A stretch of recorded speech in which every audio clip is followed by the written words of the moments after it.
Hey guys, நான் தான் உங்கள் மியூ பை. ஃபைனலாக நம்மளோட வர்க்கலா ட்ரிப் முடிச்சுட்டு நம்ம வந்து இப்போது காயல்பட்டினம் நோக்கி போயிட்டுருக்கோம்.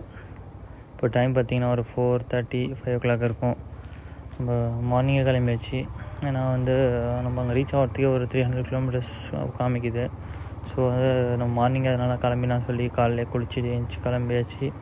இந்த 2 days எக்ஸ்பீரியன்ஸிங் ஒர்க்கில் பயங்கர ஒரு நல்லா இருந்துச்சுன்னு சொல்லலாம். மனசே வரல விட்டு வரதுக்கு. அவ்வளோ ஒரு ஜாலி நல்லா இருந்துச்சு. நல்ல ஒரு பீஸ்ஃபுல்லான ரூமு, பீப்புள்ஸு, அந்த லொக்கேஷன் எல்லாமே ரொம்ப நல்லா இருந்துச்சு. நம்ம நெக்ஸ்ட்டு வந்து கரெக்டாக அப்படியே நாகர்கோவில் வழியாக போயிட்டு திருவனந்தபுரம், நாகர்கோவில், கன்னியாகுமரி அந்த வழியாக அப்படியே தூத்துக்குடி போயிட்டு அங்கேருந்து காயல்பட்டினம் பார்த்துட்டு அங்கேருந்து டேரெக்டாக வீட்டுக்கு போகிற மாதிரி ஒரு பிளான் பண்ணியிருக்கேன். நாங்கள் மார்னிங்கே தொழுதுட்டோம். காலையிலே வாங்க கொடுத்தாங்க. ஸோ அதனால் தொழுதுட்டு கிளம்பினா சொல்லி தொழுவ முடிச்சுட்டு அப்படியே வண்டி எடுக்க போகிறோம். திருவனந்தபுரம் ஹைவேஸில் போயிட்டுருக்கோம். நல்லாவே இருந்துச்சு சன்ரைஸ். நம்ம இது கன்னியாகுமரியில் பார்க்கலாம்னு நினச்சிட்டு இருந்தாங்க. பட் எங்களுக்கு அதை கொடுத்து வைக்கல அந்த வாய்ப்பு. பட் இது ரொம்பவே நல்லா இருந்துச்சு. இது என்ன ஊர்னே தெரியல. பட் அந்த விண்மீல்ஸ்லாம் எனக்கு ரொம்ப பிடிச்சிருந்துச்சு. ஃபைனலி வந்து காயல்பட்டினம் ரோடு வந்து ரீச் ஆகிடுச்சு. ரொம்ப நாளில் ஒரு ஆசையில் வந்து போகணும்னு வச்சுருந்தேன் காயல்பட்டினம்க்கு. வந்து இப்போ வந்து நம்ம ட்ரீம் வந்து சக்ஸஸ் ஆகிடுச்சு. கேரளா ட்ரிப்பு முடிச்சிட்டோம், வர்க்கலா ட்ரிப் முடிஞ்சிச்சு. இப்போ வந்து நம்ம காயல்பட்டினம் நோக்கி போயிட்டுருக்கோம். அங்கே போயிட்டு அங்கே அந்த சீனரிலாம் எப்படி இருக்கும் பார்ப்போம். வர வழியில் கொஞ்சம் நல்லா வெயில் ஜூஸ்லாம் குடிச்சிட்டு ஒரு 5 நிமிஷம் ரெஸ்ட் எடுத்துருவோம். ஒரு 100 kilometers நான் ஸ்டாப் ட்ராவல் பண்ணதுனால கொஞ்சம் டயர்டாக இருக்குது. ஸோ ரெஸ்ட் எடுத்துகிட்டு அப்படியே போயிட்டே இருக்கோம். ஓகேங்களா, கடைசி வரைக்கும் பாருங்கள், ஸ்கிப் பண்ணாமல். ஃபைனலி காயல்பட்டினம் வந்தாச்சு. ரொம்ப நாள் ஆசை இந்த ஊருக்கு போகணும்னு சொல்லிட்டு. அது ஏன்னு எனக்கு தெரியல. அதனால் வந்து காயல்பட்டினம் அப்படின்னா வந்து அந்த போலீஸ் ஸ்டேஷன் இருக்காது, அவங்களுக்குள்ளே எல்லாமே பார்த்துப்பாங்க அப்படின்ற மாதிரிலாம் சொல்லியிருந்தாங்க. ஸோ அந்த ஊருக்கு நம்ம போய் ஆகணும் அப்படின்ற மாதிரி கண்டிப்பாக ஒரு முடிவெடுத்து போகணும்னு சொல்லிட்டு போனேன். பட்டு இன்னும் ஊரில் உள்ளெல்லாம் பழைய அந்த ஓல்டு மஸ்ஜித் அதெல்லாம் இருக்குன்னு சொல்லியிருந்தாங்க. ஸோ அதுவுமே நம்ம பார்க்க போகிறோம். பீச்சுமே நம்ம பார்க்க போகிறோம். நான் நிறைய வீடியோஸ்லாம் பார்த்தேன் இந்த ஊரை பற்றி. பட் அந்தளவுக்கு யாரும் சொல்லலை. ஸோ நம்ம வந்து நல்லா எக்ஸ்ப்ளோர் பண்ண போகிறோம் இன்றைக்கி இந்த ஊரை.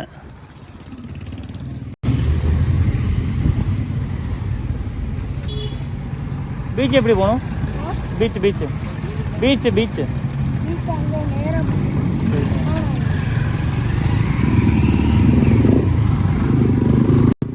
பரவாயில்ல, இவ்வளோ நல்லவனாக இருக்கான். பீச் எங்கன்னு கேட்டால் அவனே கூப்பிட்டு போய் காமிக்கிறேன்னு சொல்லியிருக்கான்.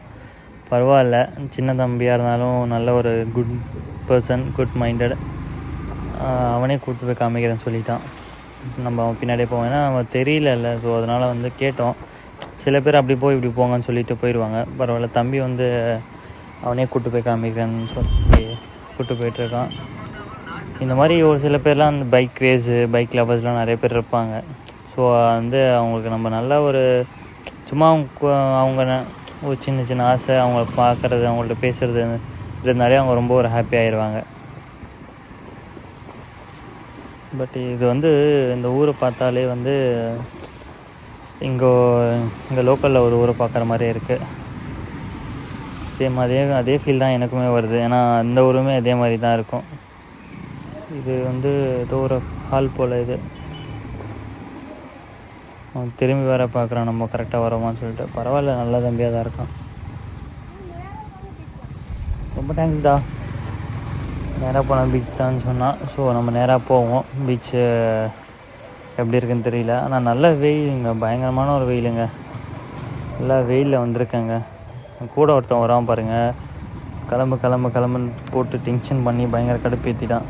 அதனாலே ஒரு வெயிலில் போக வேண்டிய சுச்சுவேஷன் வந்துடுச்சு. இல்லைனா அழகாக ஈவினிங் டைமில் வந்து பார்த்துட்டு ஈவினிங் அழகாக போயிடலான்னு ஒரு பிளான் பண்ணியிருந்தேன். பட்டு வெயிலில் வந்ததே ரொம்ப ஒரு தலைவலியாக தான் இருக்குது. ஸ்பீட் பிரேக் தான் அதிகமாக இருக்குங்க, அடிக்கடி குட்டியாக. அதான் நிறைய முஸ்லீம் சென்டர் தான். நிறையா முஸ்லீம்ஸ் தான் இருப்பாங்க வெறும்.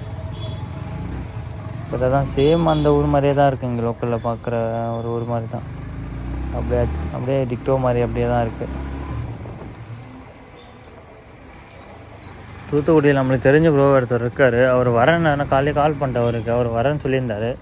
பட் என்னன்னு தெரியல. போயிட்டு பீச்சுக்கு போய் தான் கால் பண்ணோம். அவருக்கு வராறா என்னன்னு தெரியல. வந்தாருன்னா அப்படியே அவருமே அப்படியே கூப்பிட்டு போகலான்னு சொல்லிட்டு. நம்மளுக்கு புது ஊர் இது, அந்த அளவுக்கு எதுவும் தெரியல. ஸோ அதனால் அவர் வந்தால் இன்னும் கொஞ்சம் பெட்டராக இருக்கும் அப்படின்ற மாதிரி யோசித்தேன். ஸ்பீட் பிரேக் தாங்க அதிகமாக இருக்குங்க. ரொம்ப நல்லாயிருக்கு. ஈவினிங் டைமில் வந்தால் சூப்பராக இருக்கும் போல். இங்கே ஃபுல்லாக அப்படியே முஸ்லீம் வீடு தான். அப்படியே நல்லா இருக்குது பார்க்கவே. இந்த மாதிரிலாம் இருக்கும்னு சொல்லி ரொம்ப ஒரு நல்ல ஆசை. பட்டு நம்ம சைடு அப்படி கிடையாது. பட் இங்கெல்லாம் அப்படி இருக்குல்ல. சூப்பராக நல்லாவே இருக்குது. ரொம்ப ஒரு ஆசைப்பட்ட மாதிரி இருக்குது. பீச் வந்துடுச்சு போல். அங்கே தெரியுது பீச், அதுதான் பீச்சு போல். ஆமாம், பீச் வந்தாச்சு. ஓகே, ஃபைனலி பீச் வந்தாச்சு.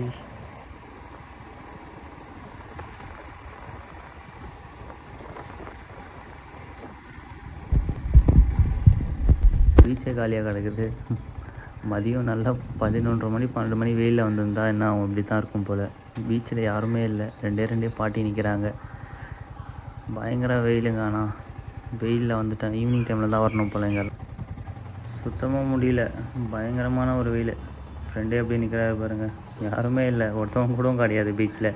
எல்லாமே க்ளோஸ் ஆகி கிடக்குது. ஈவினிங் டைம் தான் இங்கே நிறைய பேர் வருவான்னு சொல்லியிருந்தாங்க. இது ரொம்ப வருஷம் பழமையான ஒரு பள்ளிவாசல்னு சொன்னாங்க இந்த ஊரில். ஸோ அதனால தான் மெயினாக இதை பார்க்கறதுக்குனே வந்தோம் நான். பட்டு இப்போ தான் அது கட்டிகிட்ருக்காங்க, ரெனோவேஷன் பண்ணிகிட்ருக்காங்க. அது கொஞ்சம் முன்ன மாதிரி இது பண்ணாமல் கொஞ்சம் நல்லாவே டிசைன் கொடுத்து நிறையா ரெடி பண்ணிருக்காங்க. அதுவே எங்களுக்கு உங்கள் ஒரு அங்கிள் தான் சொன்னாங்க. அங்கே போய் காமிச்சார்.